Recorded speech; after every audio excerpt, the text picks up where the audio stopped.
Salut, je t'avais déjà parlé du gros réservoir que j'avais mis en place pour mon premier voyage au TT, mais je t'ai jamais expliqué d'où il vient et comment je l'ai mis en place. Donc je vais te montrer ça.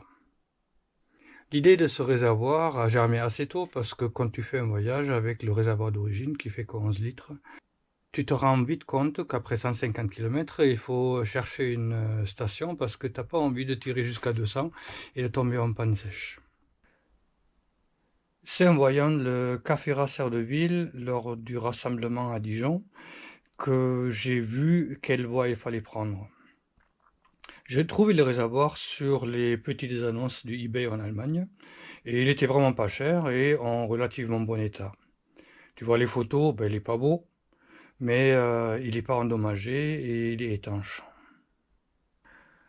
Le grand avantage de rester dans la gamme Yamaha, c'est que les ingénieurs de cette époque ne se sont pas embêtés, ils ont mis heureusement les mêmes robinets sur un réservoir comme sur l'autre, et également le même bouchon de réservoir. Donc facile à adapter de ce côté-là. Maintenant, je vais te montrer comment j'ai fixé ce réservoir sur le cadre. Ça devient un peu plus compliqué. À l'arrière, on peut se servir du point de fixation d'origine, comme pour le petit réservoir. Mais tu vois bien que là, le point de fixation est recouvert par le réservoir. Normalement, à cet endroit, il y a encore la selle d'origine.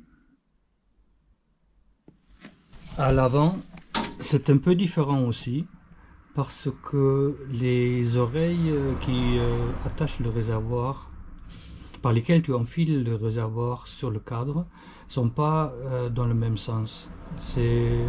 Là, c'est femelle-femelle, au lieu d'être mâle-femelle comme c'est l'autre réservoir. Donc j'ai pu quand même les superposer, mettre les tampons caoutchouc en place. Et ensuite, pour faire tenir, tu vois ce ressort de béquille. À l'avant, j'ai percé un petit trou dans l'oreille du réservoir par lequel j'ai passé l'œillet du ressort. Et en bas, j'ai attaché une patte en équerre sur le cadre. Le trou dans le cadre y était déjà, je ne l'ai pas fait. Pour enlever le réservoir ou pour le remettre, il faut bien sûr tendre le ressort un peu plus pour le sortir de l'écart d'en bas. Et pour ça, je me sers d'un petit crochet et d'une pince. Je recommande tout de même, quel que soit l'état du réservoir, de le passer au Restom ou un produit semblable pour éviter des pollutions dans les carburateurs ou dans les robinets. Tu vois le style général de la moto.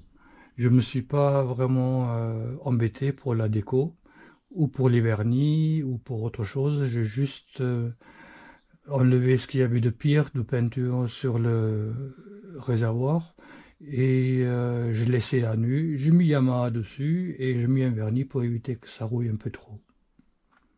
Et de temps en temps, je renouvelle le vernis.